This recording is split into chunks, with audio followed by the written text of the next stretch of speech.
కొర్రమీను చేపల పులుసు కొంచెము గ్రేవీగా ఫైనల్గా వేసి మసాలాతో టేస్ట్ అయితే అదిరిపోతుందండి. నా స్టైల్లో ఈరోజు మీకు చేపల పులుసు అయితే ఏ విధంగా చేసుకోవాలో చూపిస్తాను. Welcome to Manjula Rayachoti YouTube channel. మనం తెచ్చుకున్న చేపలకి కల్లుప్పు అలాగే నిమ్మకాయతో 3 టైమ్స్ అయితే శుభ్రంగా వాష్ చేసుకోవాలండి. ఒక చిల్లులు గిన్నెలో వేసుకున్నట్లయితే నీళ్ళంతా ఒడిగిపోతాయి. చేపల పులుసు చేయడానికి ముందుగా ఇవి రెడీ చేసుకున్నట్లయితే కర్రీ చాలా ఫాస్ట్గా రెడీ చేసుకోవచ్చు అండి. ఇక్కడ నేను 1.5 కేజీ చేప ముక్కలు అయితే తీసుకున్నానండి. ఇక్కడ 4 టమోటాలు అలాగే 3 ఉల్లిపాయలు 5-6 పచ్చిమిర్చి కొంచెం అల్లం ముక్క వెల్లుల్లి ఇవైతే మనకు గ్రేవీకి అలాగే పోపుకి కూడా సరిపోతాయి. చేపల పులుసుకి ఫైనల్గా వేసుకునే మసాలా కోసం 2 స్పూన్ల ధనియాలు, 1 స్పూన్ జీలకర్ర అలాగే 1 స్పూన్ మెంతులు ఇలా లైట్గా వేయించుకొని పౌడర్ చేసుకొని పక్కన పెట్టుకోవాలి. చింతపండు కూడా నానబెట్టుకొని ఇలా పులుసు చేసుకొని పక్కన పెట్టుకోవాలండి. ఈ చేపల పులుసు గ్రేవీగా రావడానికి 2 ఉల్లిపాయలు అయితే పేస్ట్ చేసుకోవాలి. దీన్ని పక్కన తీసి పెట్టుకున్నాము. అలాగే 3 టమోటాలు కూడా ఇలా పేస్ట్ చేసుకొని పెట్టుకోవాలండి. అదే విధంగా అల్లం వెల్లుల్లి కూడా కచ్చాపచ్చిగా మిక్సీ పట్టుకోవాలి. ముందుగా ఇవన్నీ రెడీ చేసుకున్నామంటే చేపల పులుసు చాలా ఫాస్ట్గా రెడీ చేసుకోవచ్చు అండి. ఈ చేపల పులుసు రెడీ చేసుకోవడానికి వెడల్పాటి గిన్నె అయితే తీసుకోవాలి. ఇలా గిన్నె వెడల్పుగా ఉన్నట్లయితే మనకు చేప ముక్కలు విరిగిపోకుండా కర్రీ చేసుకోవచ్చు. ఈ ఫిష్ కర్రీకి కొద్దిగా ఆయిల్ ఎక్కువే పడుతుందండి. ఈ బాండిల్లో కొద్దిగా ఆయిల్ వేసుకున్న తర్వాత 2 స్పూన్లు ఆవాలు కూడా 2 స్పూన్లు వేసుకోవాలి. ఆవాలు కొద్దిగా ఎక్కువే పడతాయి. అలాగే 1 స్పూన్ మెంతులు, 1 స్పూను జీలకర్ర ఇవన్నీ కూడా ఆయిల్లో వేయించుకోవాలండి లైట్గా.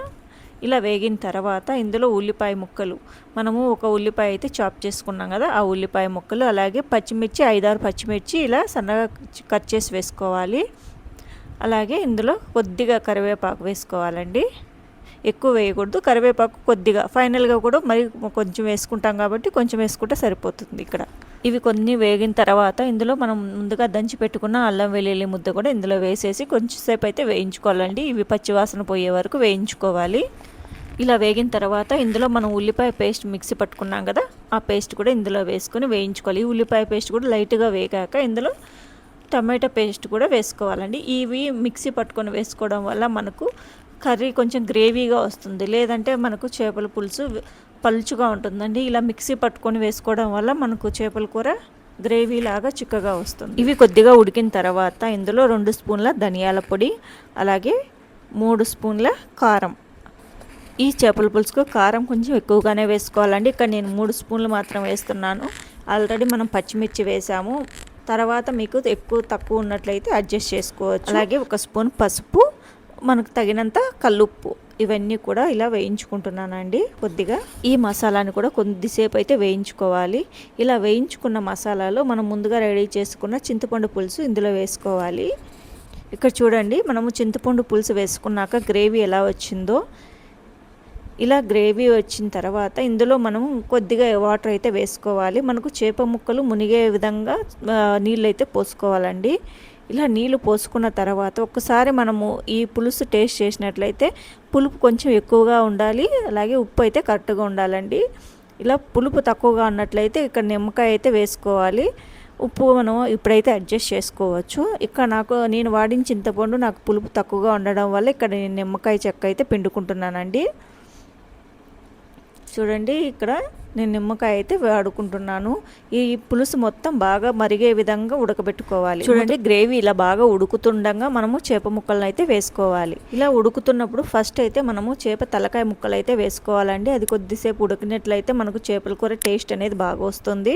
ఇక్కడ నేను ఫస్ట్ తలకాయ ముక్కలు అయితే వేసుకుంటున్నానండి. అలాగే మామిడికాయ ముక్కలు కూడా వేసుకుంటున్నాను. ఇవి లాస్ట్లో చివరగా వేసుకుంటారు కదా. ఇక్కడ నాకు కొరమైన చేప అయితే అది మరి పెద్ద చేప కాదండి, చిన్న చేపలు కాబట్టి తొందరగా ఉడికిపోతాయి. అందుకని నేను మామిడికాయ ముక్కలు కూడా ఈ పెద్ద చేప ముక్కలు వేసుకున్నప్పుడే వేసేసుకున్నాను. చూడండి, మామిడికాయ ముక్కలు వేసిన వెంటనే నేను ఈ చేప ముక్కలు కూడా వేసేసాను. మనం వేసుకున్న వాటర్ ఈ చేపల ముక్కలకి ఎంత కరెక్ట్గా సరిపోయిందో చూడండి. మనకు చేప పైకి కొద్దిగా లైట్గా కనిపిస్తూ ఉండాలి, పూర్తిగా మునిగినట్టు కాకుండా ఈ విధంగా.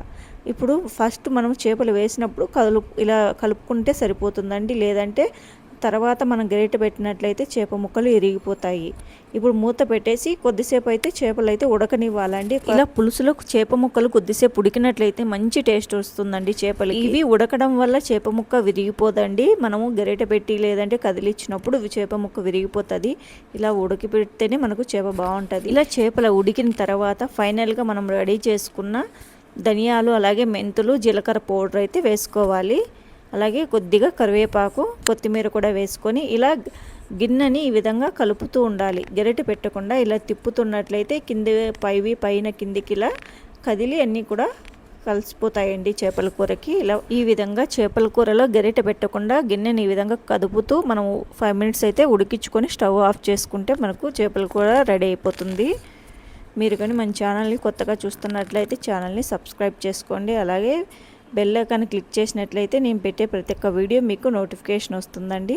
చూడండి చేప ముక్కలు ఇరిగిపోకుండా ఎంత బాగా వచ్చాయో. ఇవి చిన్న చేపలు కాబట్టి ఈ విధంగా అయితే చేసుకోవాలి. మీకు ఈ వీడియో నచ్చినట్లయితే వీడియోని లైక్ చేయండి, షేర్ చేయండి, ఛానల్ని సబ్స్క్రైబ్ చేసుకోండి. Thanks for watching.